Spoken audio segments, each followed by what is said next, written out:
Alright, welcome back. Excuse the tardiness. Real life got in the way a little bit. Brands Hatch Indy.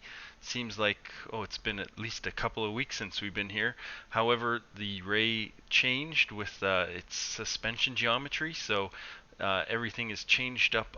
Well, not everything, but a bit of the setup has changed up, and sort of driving the track is a little bit different. So, doing up the new track guide for the new Ray. And of course, the big difference is the push rod, and it is 30 mils. That is a bit on the higher side because there is a lot of uphill and downhill sections here. Bottoming out the car, I don't think is making you go faster, so that is why the ride height is up as well. There's a few curbs to go over, so having that ride height up is going to make getting over those curbs a little easier. ARB is 0, damper compression is 18. Loading up the front end is important here. Getting the turn in and all that kind of stuff, pretty important. So the damper compression is a little bit lower. Brake bias, that's an individual number, 56 for me. For you, it's something different, but it's probably a little bit on the lower side of what you usually use. If you are locking them up, especially turn 1 and turn 2, that's kind of the big tests. If you're locking them up too easy, just try increasing that brake bias, but the lower you can get it, probably the better. Um, Spring rates, low as they go, front and rear. Trying to get the grip as much as you can. Now, one of the big differences is the camber. Camber is turned down, and you know my channel, it's not symmetrical. Go with the higher value if you want to keep them symmetrical, but there's a lot of off camber corners here. For the Indy track, most of the corners are the off camber corners. So the camber is turned down, 1.2 on the left, 1.1 on the right, but again, 1.2 if you want to keep them symmetrical. Toe in 1.4. You do need some turn in here. You might be able to get away with 1.3. However, I found 1.4 to be quicker. 1.5, I did try it. It's a little bit slower, maybe. It does give you a little bit more turn in, but I found it to be a little bit slower. Uh, Spring rate slow as they go in the rear. Camber, again, not quite symmetrical. 1.2 on the left, 1.1 on the right. Go with the 1.2 if you want to keep them symmetrical. Toe in, 0.3. I did not get a chance. I might try that at a 0.2 or a 0.1. Definitely not a 0.4, but you may want to try just lowering that toe in the rear a little bit. It may make things a little bit quicker. Ride height 38 in the rear, that is just higher than the front a little bit, just to keep that rake at a good proportion. ARB is 20. If you are new to this track, if you find the back end stepping out too much, try a 15 mil.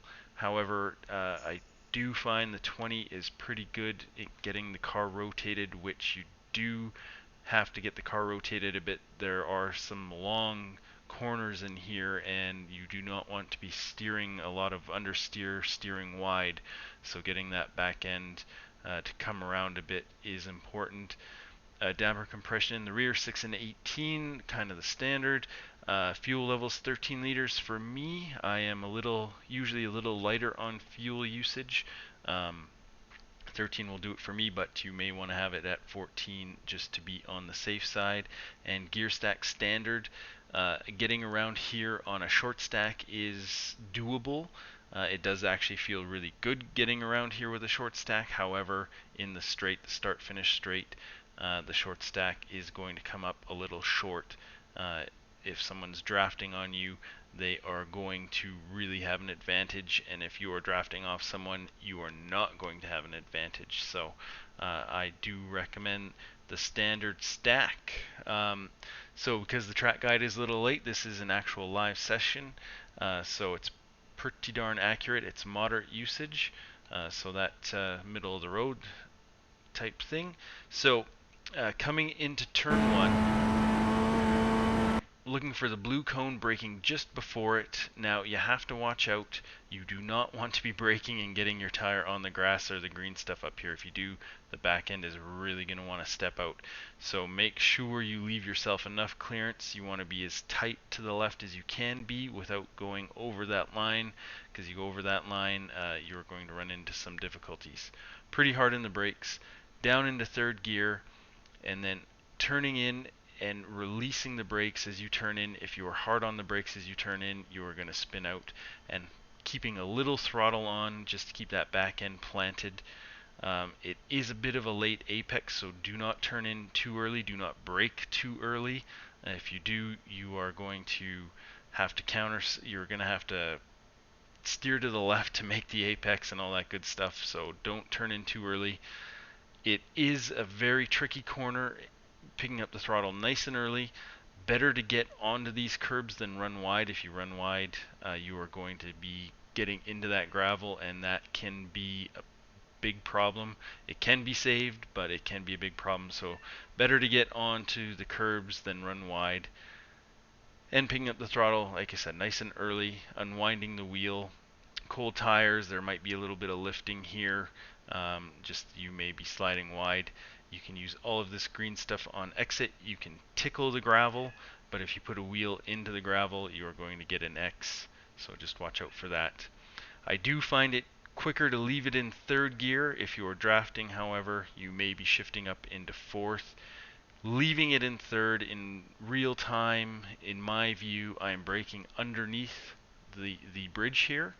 If you are in fourth gear, you want to probably be braking about now, just a little bit early, because you're drafting, you're going a little faster, and you do need a little bit extra room to get the car slowed down. Hard on the brakes, down into first gear, taking sort of a bit of a wide approach on entry, looking for the red and the green markers here. You want to be releasing the brakes, about just before the red, and turning in at the green and picking up the throttle as early as possible. I'm just a little bit on the throttle there, turning in. It's a pretty sharp turn. Getting onto the curb is a bit of a problem. If you're on the curb, you can spin up your tires, so watch out for that. You can pass on the outside here. Probably not a good idea today. There's a lot of people bringing gravel onto the track. The only thing to watch out for is if you are on the outside, you lose a lot of grip. This is kind of off-cambered. It slopes down this way, and if you're on the outside, grip is less. So watch out for that, especially if there's lots of gravel on the track. Grip is going to be less for sure. Picking up that throttle, unwinding the wheel, and you can use all of the curb, and there's a little bit of grasscrete on exit here. You can use that grasscrete. You won't get an X, but if you cross over it, you do. And then just picking up the throttle, shifting up into third for a short time. And then earlier than you think, getting on the brakes here. You want to just graze the grass here. If you put a full tire onto the grass, you are going to get an X, so it's a bit of a really tight situation. So before the grasscrete, about a car length or half a car length before the grasscrete, getting on the brakes, shifting down into second, use the grasscrete to open this up, and then turning in nice and early, picking up the throttle a bit just to keep that back end planted, and getting onto the curb here. Now this, depending on your view and monitor or VR, there's a darker patch of grass here. You can get a tire onto this darker patch of grass and not get an X, but if you get onto the lighter patch of grass, you are going to pick up an X. So getting onto that grass, picking up the throttle nice and early, unwinding the wheel, and watch out on entry. I cut this about as close as you can get. If you touch the grass before the grasscrete, you get an X. Not the end of the world, but you will get an X. So just make sure you're getting your tires onto the grasscrete, and you can use all of the grasscrete, and just make sure you are back on track before the grasscrete ends. Again, I cut that pretty tight. And then working your way up into the gears. So this one, remember, you got to turn to the right here. Sometimes I forget. So you got to look for this 50 board, turning in at the 50 board, full throttle, third gear.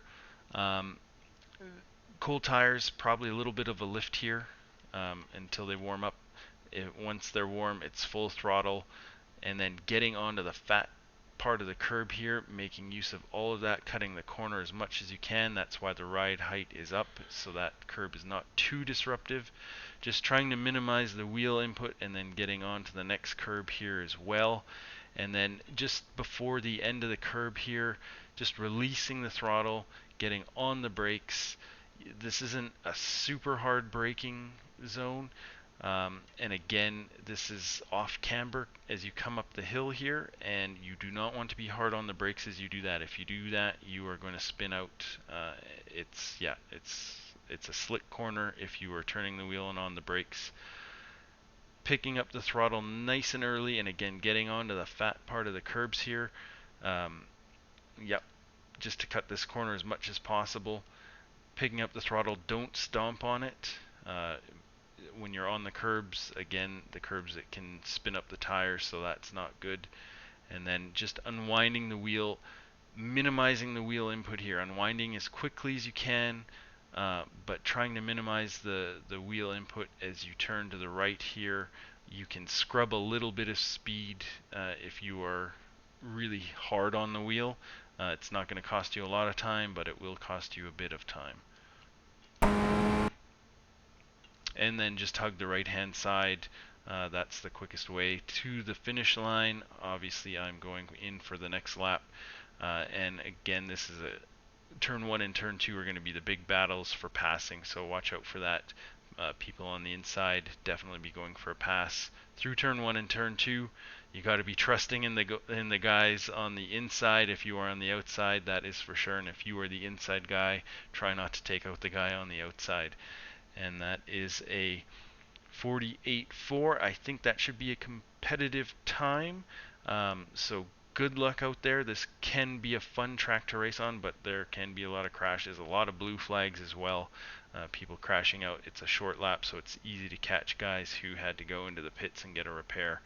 Alright, we'll run this out at full speed. We'll see you next time.